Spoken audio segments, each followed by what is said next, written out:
各位网友，大家好，今天是2021年5月27号，星期四，欢迎大家参加王健每日观察直播的节目。我们今天有两个主题，一个是坎贝尔描述拜登政府的对华政策，另外一个是戴奇与刘鹤进行视频会议啊。那么这两个主题呢，其实核心都是围绕着中美关系展开的。那么我们先讲这个刘鹤和这个戴奇的这个视频会议啊。我们后面才讲坎贝尔啊。那么为什么？因为坎贝尔那个会比较长啊，那么涉及内容也比较多。我们先把新闻性的东西先讲一下啊。中国商务部的网站宣布，5月27号上午，副总理刘鹤与美国贸易代表刘奇通话啊，双方本着平等和相互尊重的态度，进行了坦诚务实、建设性的交流。双方认为发展双边贸易非常重要，并就彼此关心的问题交换了意见，同意继续保持沟通啊。那么这是中国方面的这个说法。那么这里面有两点，第一个，商务部继续用中美全面经济对话中方牵头人的名义称呼刘鹤说明什么？刘鹤将继续领导中美贸易谈判中方的工作。这是之前有传言说这个中方会换人，换胡春华代替刘鹤。那么从目前的情况来看，这个消息并没有实现。之前呢，涉及到刘鹤和胡春华有两个说法，两条新闻。一条新闻就是胡春华代替刘鹤去进行中美贸易谈判。那么另外一个呢，就是关于胡春华，胡春华可能会在下一个换届，就是20大之后，可能会成为总理啊。现在这个呼声比较高啊，关于胡春华的议论比较多。当然，其中还引发这个议论，其中一个原因是因为最近胡春华陪着习近平去地方视察，而不是刘鹤啊，所以这一系列的消息变成互相发生了一些关联。尽管有些事情关联度不一定那么大，从目前的情况来看，首先报道胡春华替代刘鹤这个谈中美贸易谈判的是《金融时报》啊。那么从现在也有可能出现的另外一个情况是什么呢？是消息曝光，那么中国方面觉得影响会很大。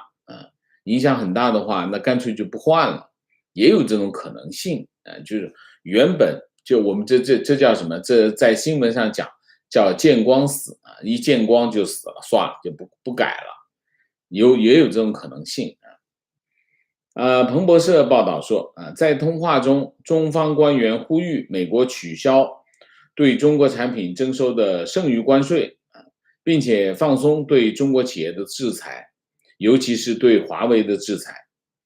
那么这次通话呢，是今年3月，中美阿拉斯加叫中美战略对话以来第一次高层对话。你看，可见中美双方的关系已经到了什么地步啊？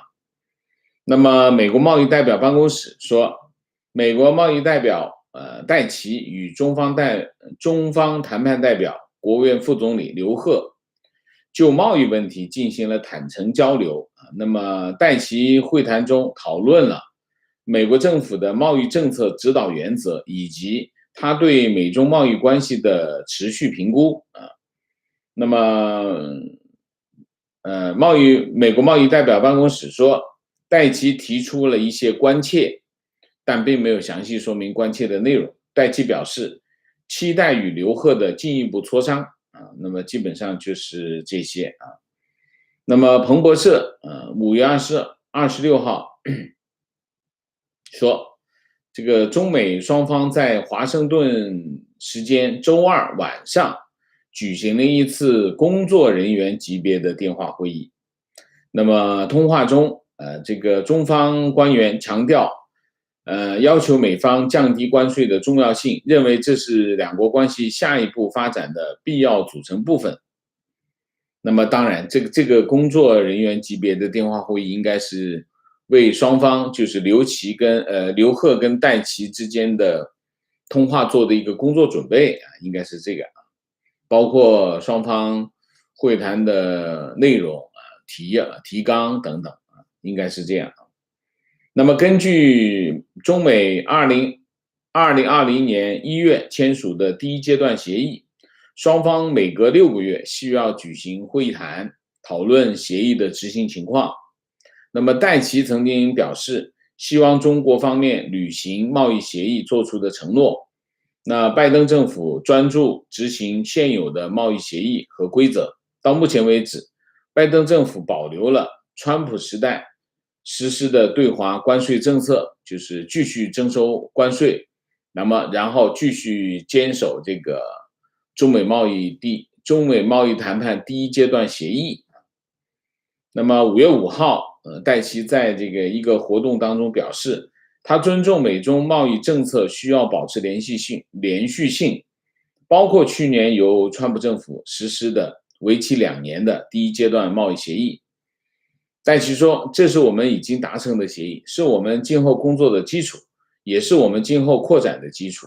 我非常期待与我的中国同行正式会晤，评估他们的表现，衡量他们的言论，推动我们的利益，并巩固前进的道路。那么按照这个第一阶段协议，那么以2017年从美国进口的额度，中国需要在2年之内增加购买2000亿美元的美国商品和服务。那么今年的情况是，今年在头4个月按照协议，中国要购买645亿美元的美国商品。那么截止4月份，中国已经采购任务完成了73%，大概是这样的一个情况。我们评价一下啊，第一个，中美之间就贸易领域的交锋现在正式开始了，正式开始。那么在这个领域出现了一个新的主导者，就是戴琪，我们都不了解他那么我们应该更关注就是说作为戴琪，作为美国方面的代表那么中美之间的谈判会怎么样的展开，现在不清楚因为在上一轮谈判，就是莱特希泽努姆钦为主导的美方和现在戴琪主导的美方应该有非常大的不同那么这是一个角色不同，结构也不同。那么之前呢川普政府是非常深度的介入了中美贸易谈判。那从现在的情况来看，拜登总统应该是放手让戴琪自己去谈应该给出原则让他自己去谈，方式应该非常大的不同所以这是第一个。第二个，背景。那么这次谈判的背景，第一个发生了疫情，从开始到现在发生了一个这么巨大的事件，这个巨大的事件涉及到全球，这是第一个。第二个，美国经济和西方经济开始复苏强劲复苏，而中国已经率先进入了一个正常的状态这是一个背景第三个中美关系进入了前所未有的激烈冲突之中，这是中美关系大的背景就这几个。那么还有一个就是美国政府，就是拜登政府的对华政策更强硬更系统，所以应该来说，对于刘鹤来说，他面对的这个谈判对手会比莱特希泽更困难大概是这样。那么这个主题我们就先讲完，我们下面就进入第二个主题。坎贝尔是26号参加了一个活动他说了一番话，这个很重要，所以我们就这番话做一个分析和评述。美国国家安全委员会叫 NSC 印太协调员这个坎贝尔5月26号表示，美国政府对华政策现在正在进行一套新的战略参数下运作，主导的模式是竞争。过去30年接触政策的时代已经结束了这是个非常重要的政策宣示那么在此之前呢，美国总统拜登包括美国国务卿就布林肯都分别描述过在不同的层次描述过美国现行的对华政策，但是美国总统也好，布林肯也好，他们对华政策的描述更强调的是政治层面或者是宏观层面。坎贝尔作为这个印太政策的协调员，其实他就是亚洲政策的制定者那么他的描述会从更具体的形成的政策逻辑层面去描述美国的对华政策，所以更重要，所以我们会看得更明白，而不是仅仅是一些概念拜登总统的对华政策更多的讲的是概念，而这个美国国务卿布林肯更多讲的是理念，坎贝尔讲的是内容所以我们要更仔细的去分析坎贝尔他描述的这件事情。坎贝尔说，美国政策的转变是因应中国的行为，中国与印度边境的军事冲突，中国针对澳大利亚的经济胁迫，中国战狼外交的崛起，中国的这些行为象征着它正在向着硬实力转变，表明中国决心扮演一个更加自信的角色。坎贝尔说，拜登总统下令美国情报机构追查新冠病毒的来源，将激怒中国。坎贝尔对习近平的评价是，深信意识形态，绝不感情用事，对经济不十分感兴趣。坎贝尔说，2012年上台以来，习近平几乎完全瓦解了近40年来集体领导的制度。他说，中国的高级外交官如杨洁篪、王毅，距离中国领导层的核心非常的遥远。坎贝尔说，盟友将是美国在未来几年反制中国努力的核心。美国已经在4国集团中树立其工作的重要性，成员包括印度、日本、澳大利亚。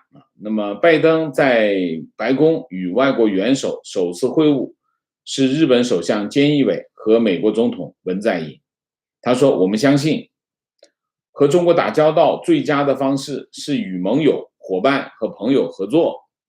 最好的中国政策其实是一个好的亚洲政策。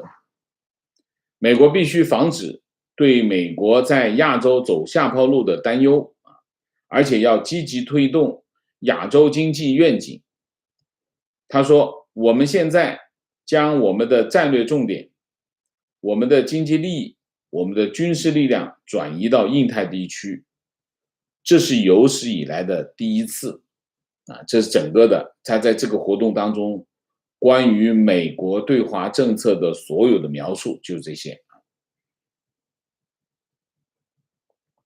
什么意思呢？几点。第一个，美国对华政策过去30年奉行了一个非常重要的政策框架，就是接触政策。接触政策什么意思呢？接触政策就是政治、经济、外交、军事、地缘政治各个领域，它覆盖了这么多个领域。它的核心是什么？它是核心3点。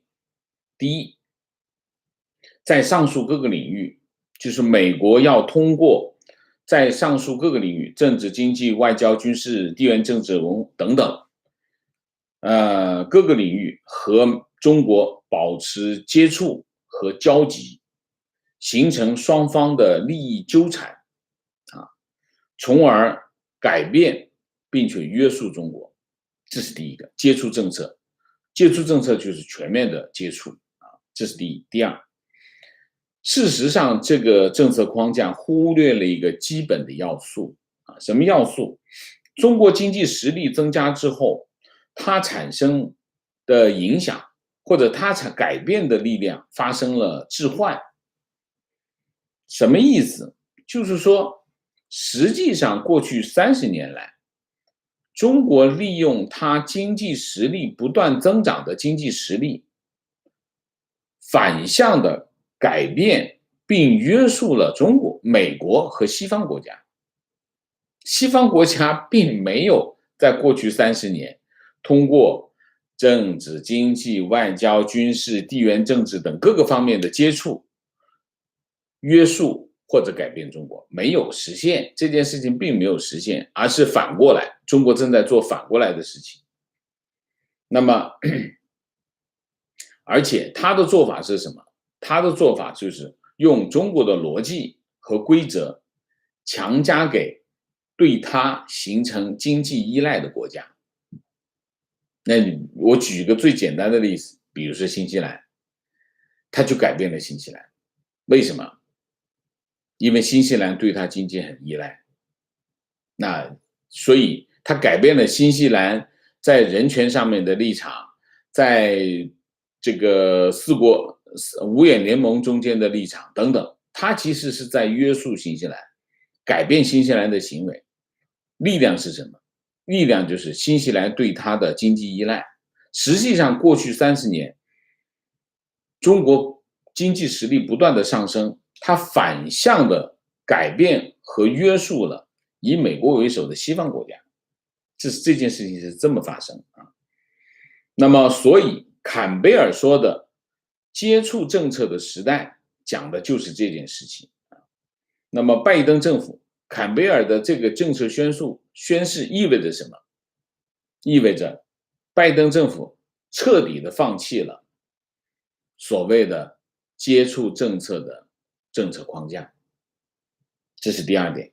第三点，拜登政府对华政策的框架的核心就是竞争。当然，它这个竞争也包括了合作和对抗。纽约时报3月18号刊登了一篇文章，这个文章的作者是 David Sanger 和 Michael Growley 这两个作者，这两个题目叫什么？题目叫拜登与习近平谨慎博弈，美国新对华政策雏形出现啊。那么这个文章这么说，他说拜登总统正在筹划对中国政策的急剧转变啊，重点是在世界各地召集盟友，对抗北京的胁迫性外交，并确保中国不会在关键技术上获得永久优势。他说，乍看上去，他似乎采纳了川普政府的大部分观点啊。那么这个观点是世界上最大的两个国家正在危险的转向对抗。这和奥巴马时代的基调明显不同。文章说，新出现的战略更直接地否定了过去1/4世纪的主流观点。什么观点呢？就是可以通过深度的经济相互依存来缓解和中国在军事建设、领土野心和人权等问题上的根本冲突啊，就是通过经济的这种依存来缓解这个冲突。那么他得出的结论是什么？他得出的结论是，川普的做法包括加关税，制裁华为，制裁这个 TikTok，把这个病毒对中国散布病毒指控，并不能改变习近平的路线。说川普的行为并不能改变，川普的做法并不能改变习近平的行为路线。于是，美国的新战略重新聚焦在什么呢？聚焦在经济、军事、技术和中国展开长期的更积极的竞争上。这是一个基本判断。什么基本判断？就是拜登政府认为川普的做法没办法改变习近平的路线，没办法改变习近平的路线，那怎么办？那就必须进行长期的抗争。这个长期的抗争主要集中在经济、军事和技术方面。那么沙利文，国家安全顾问沙利文正如国家安全顾问沙利文说的那样，美国应该对半导体、人工智能和能源等研究和技术投资，减少对拖慢中国速度的关注，更多的强调让我们自己跑得更快。这个话背后是什么？就是美国的基建计划。美国的基建计划是着眼于什么？着眼于美国本身的需要，也着眼于美国对中国的战略。所以纽约时报非常敏锐地抓住了拜登政府的政策核心是什么呢？一方面要建立打击对方的体系和联盟，另外一方面更重要的是什么？更重要的是发展自己，壮大自己。而坎贝尔昨天的这个政策宣示宣布这个接触政策的终结，也并不是一时之念它不是就我们这2天一看形势这样，我们改变，不是的，而是长期战略研究的结果。意味着什么？意味着美国对华战略正在发生根本性的改变。这改变有2点。第一点，美国现在开始不担心中美双边关系的恶化，美国不担心这一点，恶化就恶化。所以美国不必讨好中国维持双边关系，这是美国非常重要的一个改变。美国在很多领域容忍中国的一些做法，原因是基于这个原因，就是双边关系的原因，框架、政策框架这有点教条主义第二个，美国根据需要制定一个更灵活的对华战略的框架，它只定框架，而不是坚守一个固定的目标和模式。所以呢，美国现在拜登政府的对华政策更灵活强调的是灵活这里面有篇文章，另外一篇文章，这篇文章是谁呢？就是坎贝尔自己写。这篇文章是在2018年3月刊登在Foreign Affairs， 就是外交事务的杂志上这篇文章发表在2018年的3月。坎贝尔和另外一个作者叫拉特纳，两个人一起合写的这篇文章。这篇文章的题目叫《对中国的清算：北京如何蔑视美国的期望》。这篇文章其实在3年前发表，他已经非常全面地分析了过去30年所谓的接触政策的问题，接触政策的这个战略存在什么样的问题文章这么说，他说西方世界必须承认，冷战后假定中美2个大国必须而且必将学会相处的结构，如今已经结束了。就是中美2个大国要学会相处，而且必定要相处的结构已经结束了为什么？因为美国低估了中国直接与美国对抗，或者利用其经济实力改写贸易和技术规则的意愿，而美国没有察觉到习近平的威权民族主义的本能这个讲得非常的深刻现在这2个作者呢，一个坎贝尔成为白宫的亚洲政策的负责人，拉特纳其实一直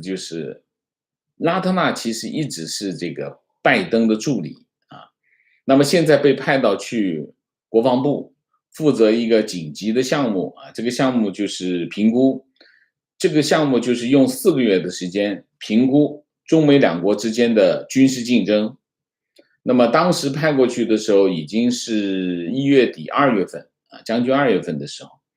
那么现在如果4个月的话，理论上6月份应该出来了，这个评估结果应该出来所以基本上你可以看到，拜登政府从上台到现在，他在各个领域进行评估，比如说贸易政策评估、外交政策的评估，外交政策评估是最早做的，然后是军事中美之间的军事对抗的评估等等，这些评估都在做，全面都在做，边做边出政策这是情况啊。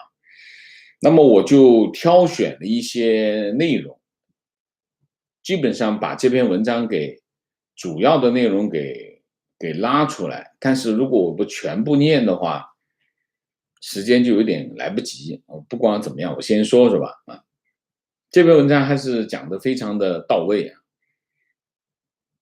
我一段一段的讲，我节选了一段一段的节选，因为文章就非常的长，那不可能念第一，节选一，自尼克松迈出和解的第一步以来，近半个世纪的记录越来越清楚地表明，华盛顿对其塑造中国轨迹的力量抱有过多的信心。政策辩论的所有各方都犯了错误，自由贸易者和金融家预见到了中国的日益开放，融合主义者认为北京的野心将通过与国际社会更多互动而得到驯服，而鹰派则认为中国的力量将通过美国永久主导地位而得到削弱。无论是胡萝卜还是大棒，都没有像预测那样动摇中国。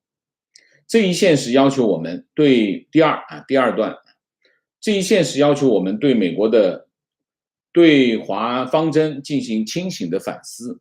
这种重新评估带来了风险。现有框架的捍卫者会警告说，破坏双边关系的稳定可能导致新的冷战，但是建立一个更强大、更可持续的对华方针，就必须诚实地认识到许多基本假设已经转变的错误。在不同的意识形态领域，我们美国外交政策界仍然深深地沉浸在对中国的期望中。建立在这种期望之上的政策，并未以我们预期或希望的方式改变中国。这是第二。第三，与中国更多的商业互动，给中国经济带来渐进而稳定的自由化。美国总统乔治·布什1990年的国家安全战略描述为，对中国重新走上经济改革的道路前景至关重要。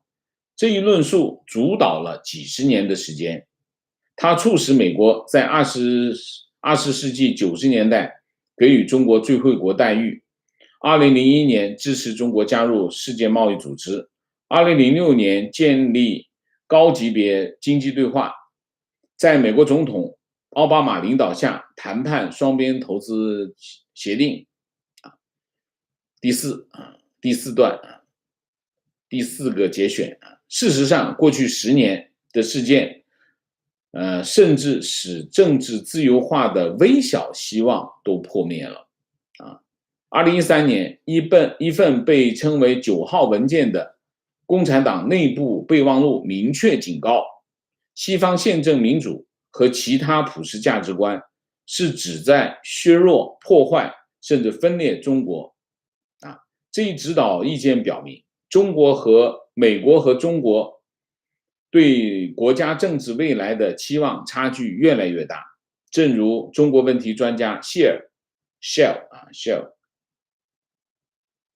所说那样，中国正在不可避免地滑向一个更容易让人联想到1970年代的毛泽东，而不是1980年代的邓小平的政治气候。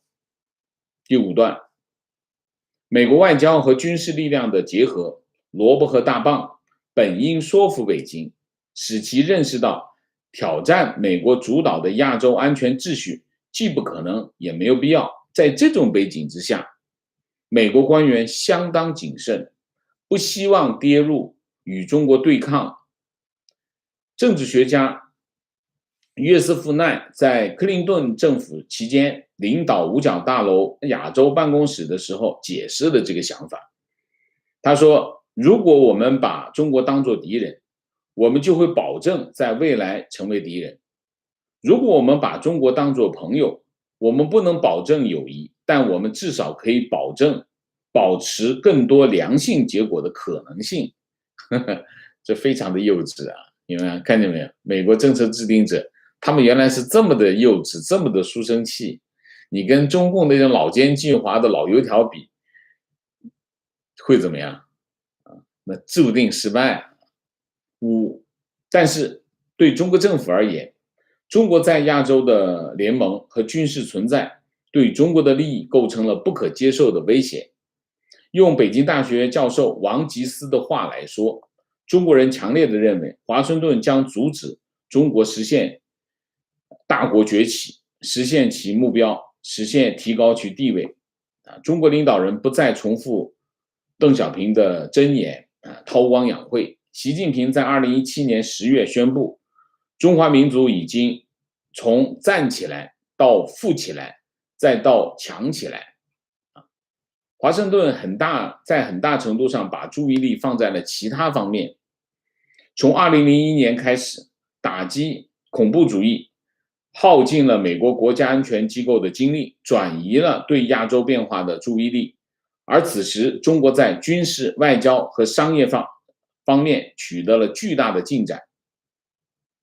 美国总统乔治·布什最初把中国定为战略竞争对手，然而911事件发生之后，他的2002年国家安全战略宣布，世界上的大国发现我们站在同一条战线上。奥巴马政府期间曾经努力将战略注意力转向或者再平衡到亚洲，但奥巴马任期结束时，预算和人员仍然集中在其他地区，例如从事中东工作的国家安全委员会工作人员是从事整个东亚和东南亚工作的3倍。这种战略上的分心使中国有机会发挥自己的优势，而中国国内日益突出的观点是美国以及更广泛的西方国家正处于不可阻挡的快速衰弱当中。中国官员认为，美国多年来一直被全球金融危机、阿富汗和伊朗战争，以及华盛顿不断加深的功能障碍所拖累。习近平呼吁中国在本世纪中叶成为综合国力和国际影响力方面的全球领导者。他吹捧中国发展模式是其他国家的新选择。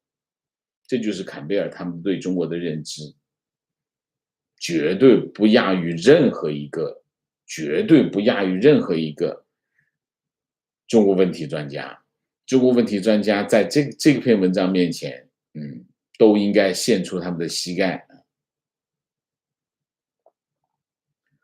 7. 华盛顿现在面临着现代历史上最有活力、最强大的竞争者。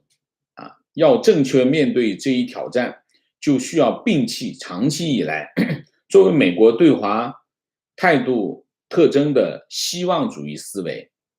川普政府第一个国家安全战略通过审视美国战略中过去的假设，向正确的方向迈出了一步，但川普的很多政策使华盛顿有可能采取一种没有竞争力的对抗性方法。8.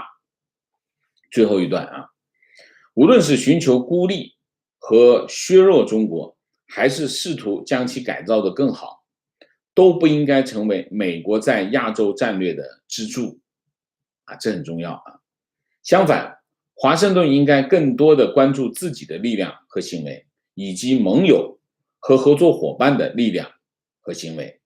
实现这一目标需要努力，但第一步相对简单，承认我们的政策在多大程度上没有达到我们的期望。这篇文章写得非常的好。从整个的坎贝尔的讲话到坎贝尔的这篇文章，我们看到拜登政府的团队其实对美国对华政策的分析和研究不是一两天的时间，他们已经做了非常长的时间的酝酿。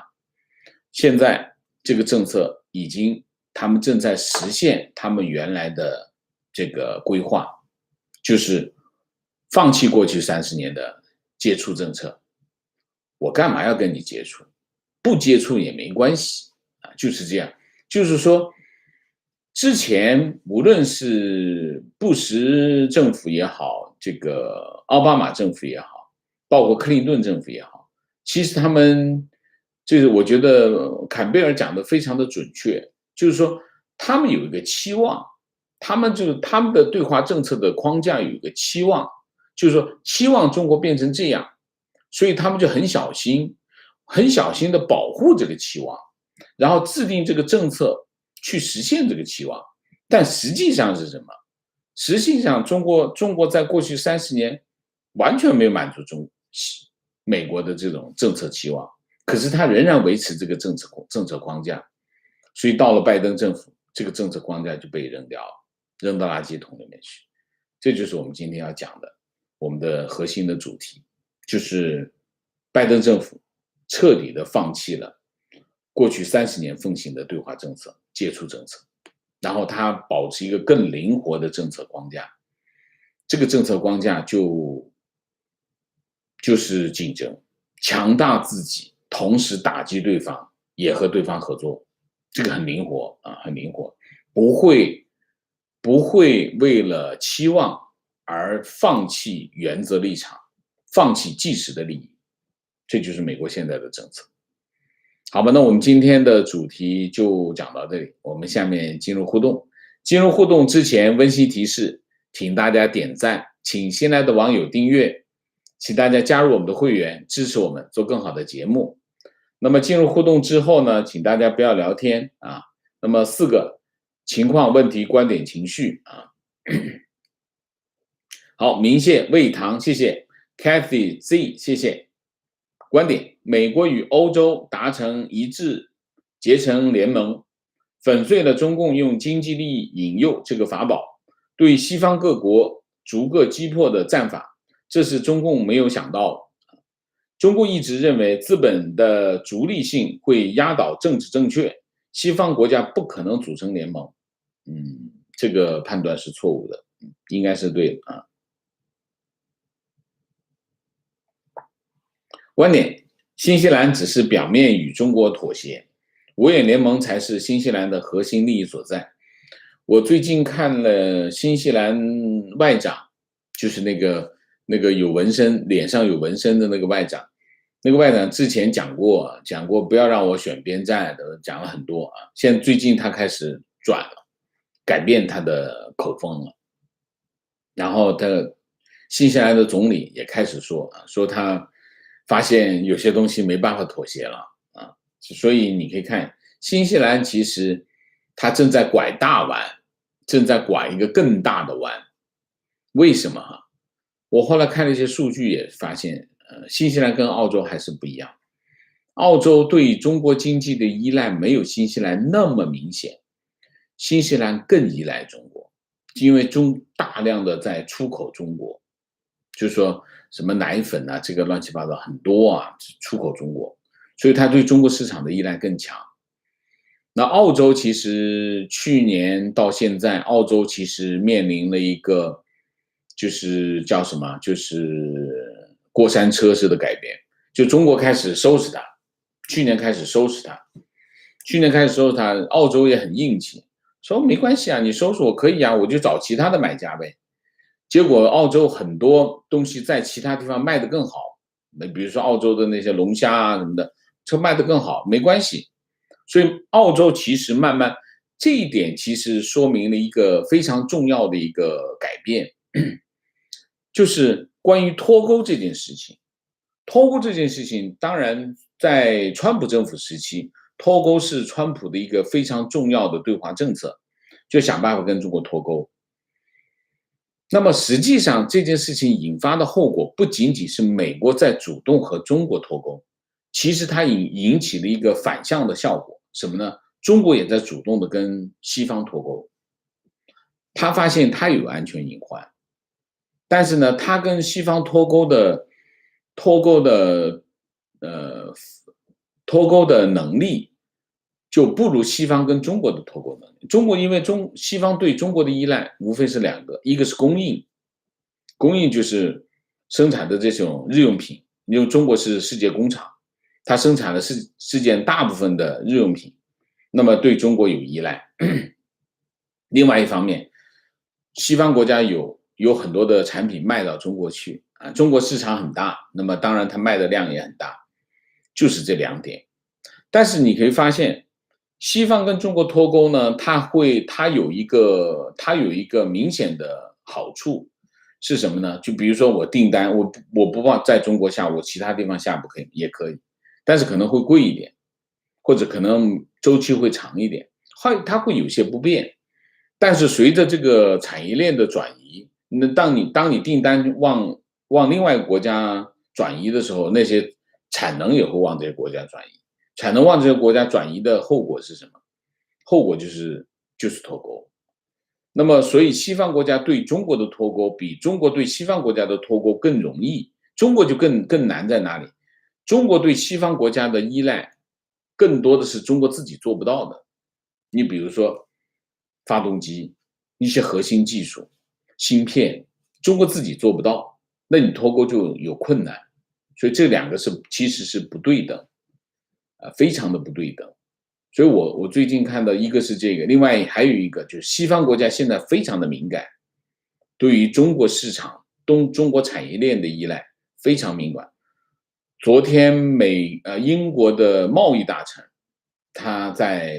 他非常清楚的告诉他自己英国的这些商人，他说英国可以跟中国进行贸易往来，这个可以没问题啊，中国有市场，中国有需求，英国也需要一些中国的供应，但是绝对不能依赖中国经济，绝对不能依赖中国的产业链。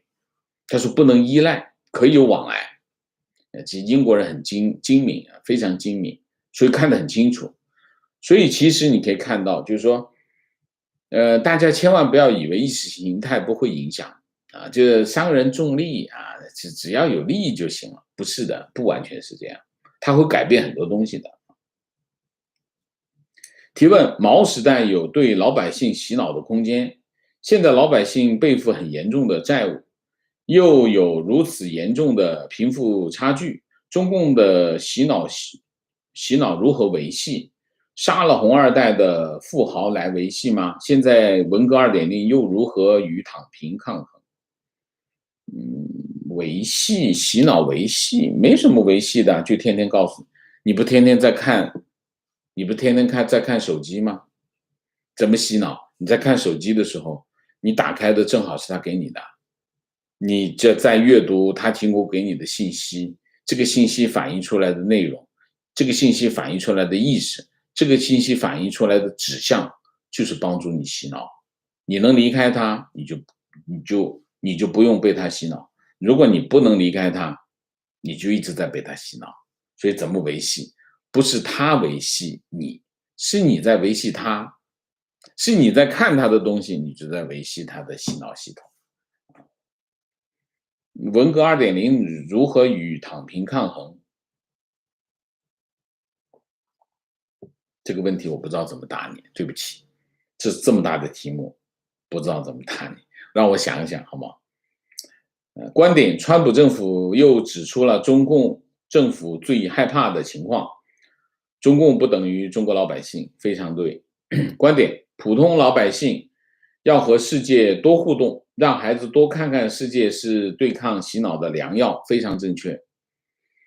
让普通老百姓要更多的不通过中国媒介、中国官方媒介去看世界，要用自己眼睛去看世界啊。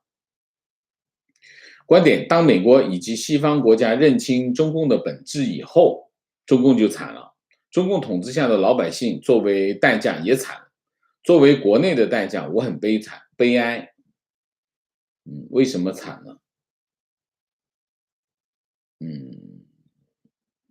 这里面有2点啊。第一点，那种我是反对那种说为了反对中共就把中国打个稀巴烂，我是反对这种观点啊，所以我也不大同意，老百姓作为代价，我也不大同意这就像一个人类的文明进步啊，人类文明进步是什么？有2个基本的特征啊。第一个基本特征，我举个例子，战略轰炸是美国人发明的。战略轰炸最先发生在哪里？最先发生在汉堡。英国人反对战略轰炸，英国人要求什么呢？英文要求精准轰炸军事目标。那么美国人说军事目标很困难，轰炸军事目标会造成更大的损失，因为你飞机要飞得很矮，那么会被防空炮火给击中。美国的战略轰炸的这个大师就是一个指挥官，认为要对对方进行无差别的进行轰炸。其实战略轰炸就是无差别的轰炸。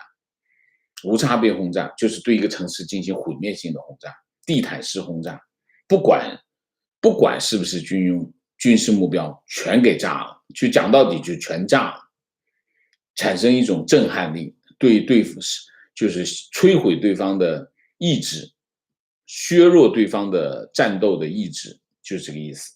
所以美国发明的战略轰炸其实也是一种借口啊。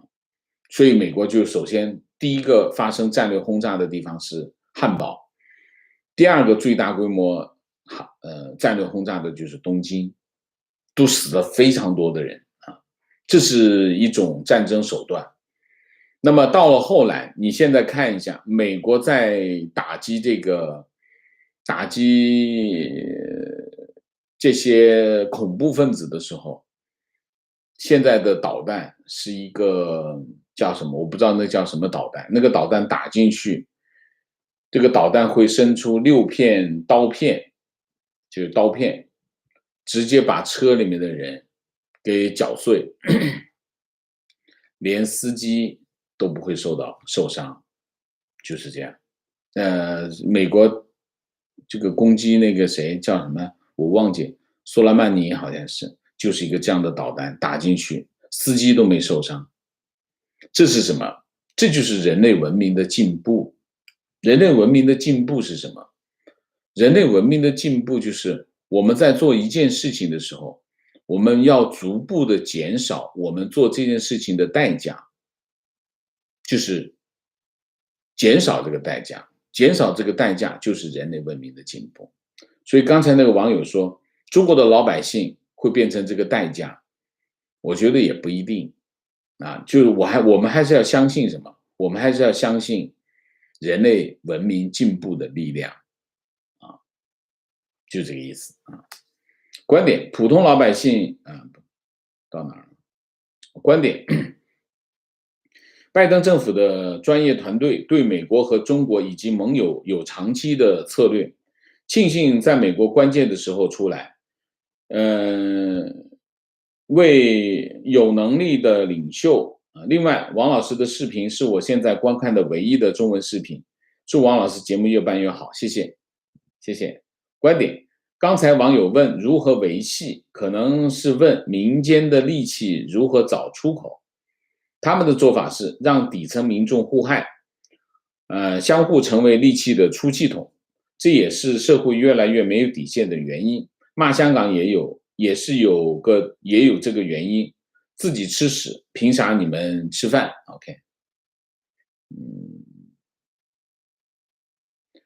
我觉得反正有2点，就是作为国内的网友，我是这么觉得啊，就是第一个，中国老百姓最难过的时候是什么时候？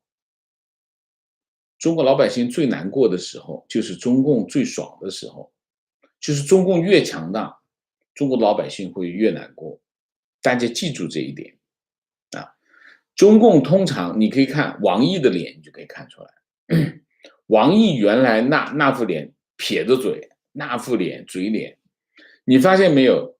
这次王毅在一个什么会上面针对欧盟讲话的时候，开始笑了，王毅开始笑了啊！大家记住，中共是非常务实的，中共就是非常讲究实际的。当他非常有力量的时候，中国的老百姓一定是很惨，就是被他打得很惨的时候。中国老百姓想改善他的状况，就是他被西方打得很惨的时候，他就会对老百姓没那么用力。大家记住这个原则就对了，所以尽量的让他惨一点会比较好。情况，加拿大 BC 刚刚有个新闻，两位中年女性进行10多年的网上骂战，转到网下法庭争议，最后法庭见血。我觉得有意思的是，法官发现他们的陈述充斥着争议，不可接受作为法庭证据的意见、结论、推测、猜想、投机、煽动、侮辱和传闻。感觉中共的语言也类似，多少反映了他们潜在的思维行为模式。中共最没有的东西是什么？中共最基本缺失，中共所有的言论或者洗脑，其实他们所有的这些东西当中最缺乏的共性啊，他们这些言论的共性就是缺乏逻辑。缺乏逻辑是他们的共性，当然这里面还有一个共性是事实边界不明晰，就是对中共来说，在他们的陈述当中，事实的边界是模糊的，就是有些事情他可以讲一部分事实，然后其他事全部乱编，他可以这么干。情况，首批15万支Moderna 疫苗周五下午抵达台湾 ，OK， 太好了。情况，美国莫丹纳疫苗明天5月28号到台湾，中国出手台湾，美国也出手台湾。中国在南美洲台湾邦交国巴拉圭用疫苗胁迫和台湾断交，之后美国也出手巴拉圭，给了400万疫苗。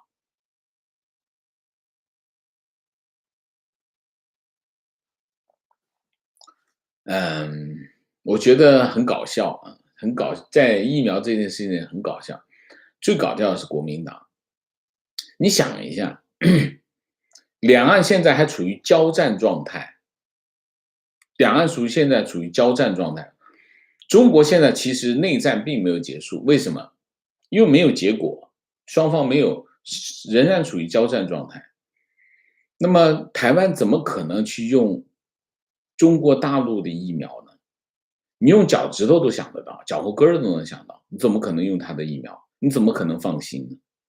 不管他的疫苗是不是安全可靠，我不管他安全可靠，就是以这个为出发点去考虑这件事情，也不可能用中国大陆的疫苗，脑子进水了，真的是。提问：希望王老师分析一下台美关系，台湾在美国对外关系的地位如何？我不想讲，为什么？因为我们其实有很多专题在讲这个问题，我们就不另外再讲。简单一句话，就是目前美国的东亚政策或者亚洲政策的基石或者是中心的支点就是台湾一句话就这个，其他的你可以看看前面的视频，好吗？关于烟草行业观点，关于烟草行业，习近平上台后，中国烟草的发展已经死了，国企合并搞得很多优秀的厂沦为普通的生产厂，中烟效率低下，官僚腐败，窃取地方成果太多了。中烟效率低下是现在才发生的吗？一直就是这样，只要是国企一定是这样啊。提问，请问王老师，当前强国的出口还很强劲，什么时候才能看到出口走下坡路？如今还有大量的外企留在强国吗？当然有很多外企在中国，特别是机电行业，还是有很多企业，那些企业没那么容易搬迁的，这是一个。什么时候走下坡路？你也希望它走下坡路吗？我们之前讲过，第一个订单现在正在汇集到中国，因为中国产能先恢复，那么很多订单跑到中国去。但是我觉得4月份、5月份应该会有一定的影响。4、5月份的影响是什么？就是原材料上涨对中国的出口会有影响。什么时候走下坡路我不知道，我只是个记者。我不做这个我不做前瞻，这是经济学家的工作，不是我的工作啊。我是就事论事可以啊，但是让我做前瞻，我做不到，抱歉。但是肯定一点，我相信原材料价格上涨对中国出口是有影响啊。观点：如果中国制裁新西兰，新西兰损失惨重，中国也一样。新西兰是世界上奶粉出口最大的出口国，打击新西兰，中国连奶粉、牛油都供应不足。OK。提问，请问王老师，习近平的威望完全不能跟毛泽东相比，他凭什么搞终身制，搞集权一身？中国毛泽东就可以搞终身制吗？毛泽东可以搞集权吗？如果毛泽东有威望的话，毛泽东有什么威望？你说说看，毛泽东威望不就是洗脑洗出来的吗？所以我也不觉得毛泽东有什么威望。毛泽东当然是搞个人崇拜，从刘少奇的延安时期开始，中共一直在塑造一个神，就是毛泽东啊，那跟威望没有关系，那是个人崇拜啊。所以就算是习近平跟毛泽东一样，他也不应该搞终身制，他也不能搞集权一身啊，你说是吗？情况：华为2021年第一季度手机出货量大跌50%，全球市占率剩下4%啊。提问：王老师看你的节目很久了，感谢客观与中立，请问王老师，华为现状到底如何？今天和朋友聊，朋友劈头盖脸就是华为早就解禁了，就是美国的阴谋，说我信息落后，我查不到客观的资料，只能厚脸皮来问一下，华为早就解禁了，解禁什么？没有解禁啊，解禁什么？解禁他手机怎么会出货下跌50%？美国阴谋，美国对付华为绝对，美国对付华为不是阴谋，是阳谋，直接制裁他，没有阴谋。我不知道他说的华为解禁，我没有看到，我不相信华为被解禁，为什么要解禁它？有什么力量让美国政府解禁它？所以，你的朋友应该信息错误。提问：王先生你好，怎么没有听到美韩会晤有什么联合声明？有会晤结束了吗？咦，你还问这样的问题？我们有节目啊，看一下，有联合声明啊，去看一下好吗？我们之前有这个节目啊。提问：中国在搞文革，请问王老师，中国普通人民应该怎么应对？不参与啊，尽量的不参与就好了，没有什么应对。覆巢之下焉有完卵，所以应对也没什么好应对的，就是你能够想办法不参与那些事情就好了啊，先把这件事情做到吧啊。好，明谢米卡卡，谢谢 Julia 张，谢谢。好，我们今天的节目就到这里，感谢大家的参与，我们下个节目再见。再见之前，请大家点赞，请新来的网友订阅，请大家加入我们的会员，支持我们做更好的节目，做更好的自己。谢谢大家，谢谢。